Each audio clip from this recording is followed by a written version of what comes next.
మన ప్రభు అయిన యేసుక్రీస్తు పరిశుద్ధ నామములో ఈ పాడ్కాస్ట్ ద్వారా వాక్యం ఉంటున్న ప్రతి వారికి నా హృదయపూర్వకమైనటువంటి వందనాలు. దేవుడు మిమ్మను దీవించునుగాక.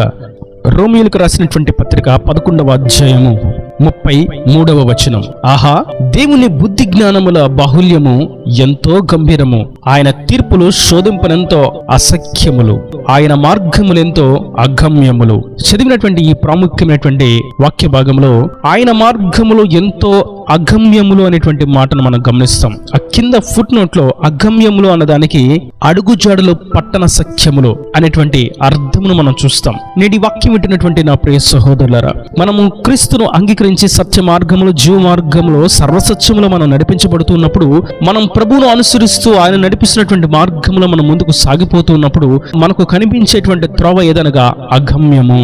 ఆయన అడుగుజాడలు గుర్తించడం, ఆయన ఉద్దేశాలను గ్రహించడం అసఖ్యము. ఈ మాట విన్నప్పుడు క్రీస్తును అంగీకరించిన వారముగా మనకంటూ ఒక స్పష్టత ఉండదా అంటే అవును, స్పష్టత ఉంటుంది. కానీ ఆ మార్గాన్ని మనం గమనించలేము, ఆయన ఉద్దేశాన్ని మనం గుర్తించలేము. అయితే ఆయన మార్గములు ఎంతో శ్రేష్టమైనవి. మనుషుడి యొక్క ఆలోచన కంటే దేవుని యొక్క ఆలోచనలు ఎంతో వింతైనవి, శ్రేష్టమైనవి, కృపగలిగినవి, దయగలిగినవి, ఆశీర్వాదకరమైనవి, దీవెనకరమైనవి, మేలును కలిగించేవిగా ఉన్నవి. కనుక ఆయన మార్గములు గ్రహించడము, తెలుసుకునటం ఎంత అసఖ్యమో, ఎంత అగమ్యములో అంత నమ్మకమైనవి, అంత విశ్వసింపదగినవి, అంత ఆశింపదగినవి, కోరదగినవి. కనుక ఆయన మార్గములు మనం అనుసరించుట తప్ప, ఆయన అడుగుజాడలలో మనం ముందుకు సాగిపోవట తప్ప తరువాత జరిగే వాటిని గ్రహించాలి అని అనుకోవడం బుద్ధిహీనత. అయితే దేవుని యొక్క ఆలోచనలు ఎంతో వింతైనవి కనుక ఆయన సమస్తమును సమకూడి మనకు జరిగిస్తారు. మనకు అర్థము కాని అనాలోచనతో నిలిపేటువంటి నిరాశ నిస్పృహలో ఉన్నటువంటి గ్రహింప సఖ్యము కాని స్థితులలో పరిశుద్ధాత్ముడు మనలో ఉండి మనకు భరోసానిస్తాడు, మనలను బలపరుస్తాడు, మనలను ప్రోత్సాహపరుస్తాడు, త్రాణ పుట్టిస్తాడు, ఆయన అడుగుజాడల్లో స్థిరపరిచి గమ్యమునకు చేరుస్తాడు. ఇందును గురించి మనం చూస్తాం. యెషయా గ్రంథం 42వ అధ్యాయము 16వ వచనం. వారెరుగని మార్గమున గ్రుడ్డి వారిని తీసుకుని వచ్చేదను, వారెరుగని త్రోవలలో వారిని నడిపింతును, వారి ఎదుట చీకటిని వెలుగుగాను వంకర త్రోవలను చక్కగాను చేయుదును, నేను వారిని విడువక ఈ కార్యములు చేయుదును. ఇక్కడ మనం చూస్తున్నాం ఆయన మార్గములు శోధింపన ఎంతో అసఖ్యములు, గ్రహింప ఎంతో అసఖ్యములు, అగమ్యములు అని. అయితే ప్రభువు మనలను ప్రోత్సాహపరుస్తూ, నా అడుగుజాడల్లో నా యందు విశ్వాసం ఉంచి మీరు అడుగు వేస్తుండగా, మీరు నడుస్తూ ఉండగా, మీరు వెళ్తున్నటువంటి ఈ ఎరుగని త్రోవలో, ఎరుగని మార్గములో, మీరు గ్రహింపలేనటువంటి ఈ మార్గములో, ఈ సర్వసత్యంలో మీ కొరకు నేను చీకటిని వెలుగుగా చేస్తాను, వంకరగా ఉన్నటువంటి ప్రతి త్రోవను నేను చక్కపరుస్తాను, మిమ్మును విడువక ఈ కార్యాన్ని నేను చేస్తాను అని. అవును, మన ప్రభు నమ్మదగినటువంటి సహాయకుడు, మనలను విడిచిపెట్టేవాడు కాదు. నమ్మదగిన సహాయకుడు, విశ్వసనీయుడు, త్యాగశీలుడు, మన కొరకు శిలువ మరణమును అనుభవించి మరణించి పునరుద్ధరుడైనటువంటి అతి శక్తిమంతుడు, అద్వితీయుడు. అటువంటి దేవుడు మనకు గొప్ప భరోసాను ఇస్తున్నారు. నా మార్గములో ఎంతో అగమ్యములు, అయితే ఆ అగమ్యమైనటువంటి మార్గములలో మీకు వెలుగును నేను కలిగిస్తాను, మీకు చక్కని త్రోవను నేను సిద్ధపరుస్తాను, మీ మార్గములలో మీకు రాయి తగలకుండా నా దూతలకు ఆజ్ఞాపించి వారు ఎత్తి పట్టుకున్నట్లుగా నేను చేస్తాను. ప్రతి విధమైనటువంటి అపవారి తంత్రాలలో నుండి మిమ్మల్ని విడిపిస్తాను. సాతాను శోధనలను జయించినట్లుగా, శ్రమలు సహించినట్లుగా నా ఆత్మతో మిమ్మల్ని నడిపిస్తాను, మిమ్మల్ని ప్రోత్సాహపరుస్తాను అని. మనం చరిత్రలో చూసినట్లయితే ఇజ్రాయేలీల యొక్క చరిత్ర భాగంలో వారు కనాను దేశానికి ప్రయాణమే వెళ్ళినప్పుడు వారు ఎటు వెళ్తున్నారో వారికి తెలియదు. కనాను వెళ్తారు అనేటువంటి నిర్ధారణ ఉన్నప్పటికీ వారికి నిర్దిష్టమైనటువంటి త్రోవలు నిర్ణయించబడలేదు.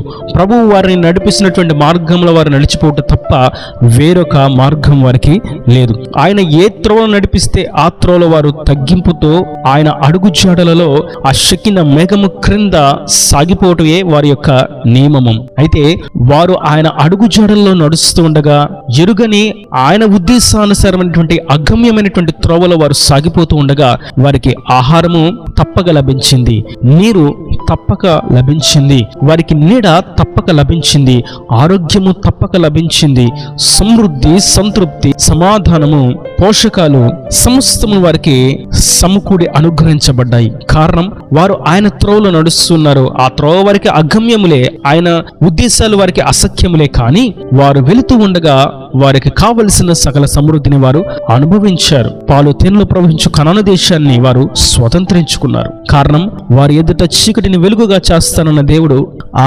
భయంకరమైనటువంటి నిరాశకు గురి చేసేటువంటి, నిరసానికి గురి చేసేటువంటి, నిశ్చేష్టులుగా చేసేటువంటి ఆ భయంకరమైనటువంటి ఎండ ఎడారి త్రోవలో వారికి చల్లటి షకిన మేఘం వలె ఆయన ఉన్నాడు. పగలు ఎండ దెబ్బైనను వారికి తగులలేదు, రాత్రి వెన్నెల దెబ్బైనను వారికి తగులలేదు. పగలు మేఘస్తంభంగాను, రాత్రి అగ్నిస్తంభంగాను ఆయనే వారి పక్షమున ఉండి గమ్యమునకు చేర్చారు. వారికి ఏది తక్కువ కాకుండా సమృద్ధిని అనుగ్రహించారు. నేడు మనకు సైతం ఆయన సమకూడి సమస్తమును జరిగించి, సంతృప్తిపరిచి, సంతోషభర్తులుగా మార్చి సాక్షిగా నిలబెట్టేటువంటి ప్రభు నేడు మనకు గుర్తు చేస్తున్నటువంటి విషయం, నేను నడిపించేటువంటి ఈ మార్గం మీరు గ్రహింపలేరు, గుర్తించలేరు. అయితే ఒకటి వాస్తవం, నేను మీ ఎదుట చీకటిని వెలుగుగా చేస్తాను, వంకరగా ఉన్నటువంటి వాటిని సరిచేసి చక్కపరుస్తాను. ఎందుకంటే నేను మిమ్మల్ని ప్రేమిస్తున్నాను, మిమ్మల్ని విడిచిపెట్టువాడను కానే కాదు. నా మార్గంలో నా యందు విశ్వాసం ఉంచి నేను నిత్యరాజ్యానికి వారసులు కావడానికి నా శిలువ త్యాగమును గుర్తించి మీ పాపాన్ని విడిచి నన్ను అనుసరిస్తూ సర్వసత్యంలో సంపూర్ణతకు సాగిపోవడానికి అడుగు వేసి నడిచిపోతున్నటువంటి మిమ్ములను నేను విడిచిపెట్టువాడను కాను, మిమ్మల్ని విడివక ఏ కార్యాన్ని జరిగిస్తాను అని. మరి యోబు చరిత్రను కూడా మనం చూసినట్లయితే, యోబు తనకు కలిగినటువంటి సమస్తమును కోల్పోయాడు, తన ఆస్తిని కోల్పోయాడు, తన సంతతిని కోల్పోయాడు, కనీసం తన శరీరానికి కావలసినటువంటి ఆరోగ్యమును కూడా కోల్పోయాడు. ఇలా అన్ని కోల్పోయి అన్ని కోణాలలో యోబు ఒంటరివాడైపోయాడు. అతడు ఎటు వెళ్తున్నాడో అర్థం కాలేదు, అతనికి ఎందుకు జరుగుతుందో అర్థం కాలేదు, అతనికి జీవితంలో ఏం జరగబోతుందో తెలియలేదు. దేవుడు నడిపిస్తున్నటువంటి ఆ మార్గాన్ని యోబు గమనించలేకపోయాడు, గుర్తించలేకపోయాడు.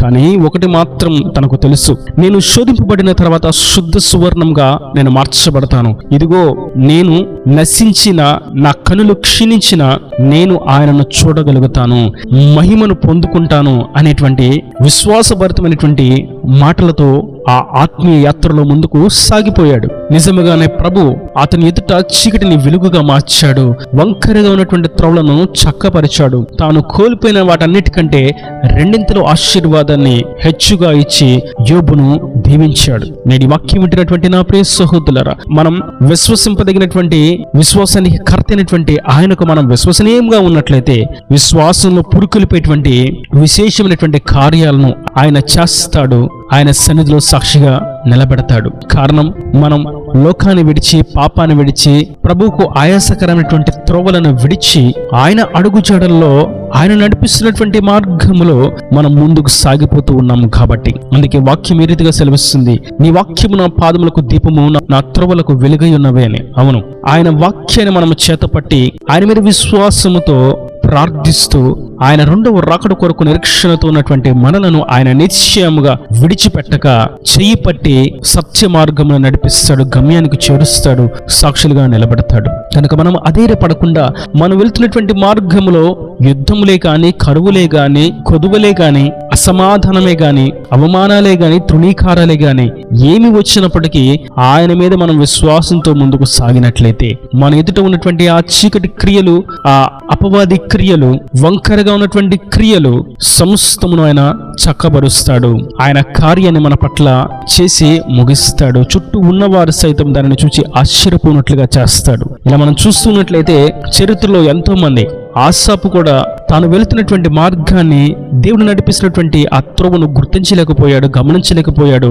నా భక్తి వ్యర్థమే అని అనుకున్నాడు, నేను ఈ విధంగా ఆరాధన చేయట నిష్ప్రయోజనమే అనుకున్నాడు, మందిరానికి వెళ్ళడం నిరుపయోగం అనుకున్నాడు.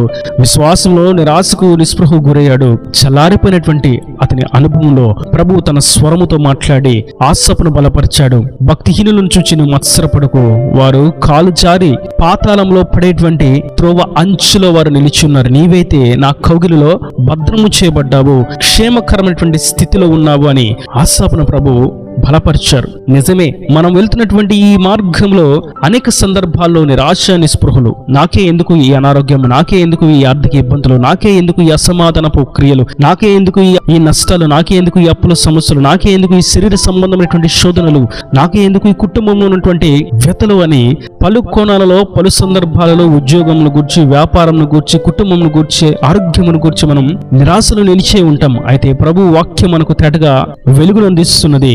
నేను మిమ్మల్ని విడువక మీదట చీకటిని వెలుగుగా చేస్తాను, వంకర త్రోవను చక్కగా నేను మారుస్తాను. నా మార్గం మీరు గుర్తించకపోయినప్పటికీ నేను నడిపించబోయేటువంటి ఈ మార్గం మీకు మేలైనది, శ్రేయస్కరమైనది, పరలోకానికి చేర్చేది అని ఆయన సెలవిస్తుండగా ఆయన మీద విశ్వాసంతో మనం ఈ సత్య మార్గంలో, జీవ మార్గంలో, సర్వోన్నతమైనటువంటి మార్గంలో ముందుకు సాగిపోతాం. ఆయన రాజ్యానికి వారసులుగా మార్చబడతాం. ఇన్న దేవుని మాటల ప్రతి వాని హృదయంలో నీరు కట్టి ఫలింపు చేయను గాక. ఆమేన్. God bless you. తలలు వంచి కన్నులు మూసినట్లయితే మీ కొరకు చిన్న ప్రార్థన. ప్రేమ స్వరూపి కరుణ కటాక్షం గల నా తండ్రి, నా ప్రభు వాక్యాన్ని ప్రతి వారిని మీరు నిండారులుగా దీవించండి, ఆశీర్వదించండి. మీ త్రోవను గ్రహించుట, మీ మార్గమును గుర్తించుట, అగమ్యమును అసఖ్యములని మీరు మాకు తెలియచేసి ఆ త్రోవ మాకు శ్రేయస్కరమైనదని, విలువైనదని, క్షేమకరమైనదని, మేలైనదని మీరు సెలవించనని అమూల్యమైన వాక్కును బట్టి నీకు వందనాలు. ఈ వాక్యాన్ని ప్రతి వారికి అయితే ఏమాత్రం నిరాశ నిస్పృహలో నిలిచిపోక నీ మార్గం ముందుకు సౌటుకు, గమ్యానికి చేరుటకు, నేను ఇచ్చే రాజ్యానికి వారసులుగా మార్చబట్టుకు సహాయం అనుగ్రహించమని యేసు పరిశుద్ధ నామమున ప్రార్థించి పెట్టుకుంటున్నాను తండ్రి. ఆమేన్. ఆమేన్.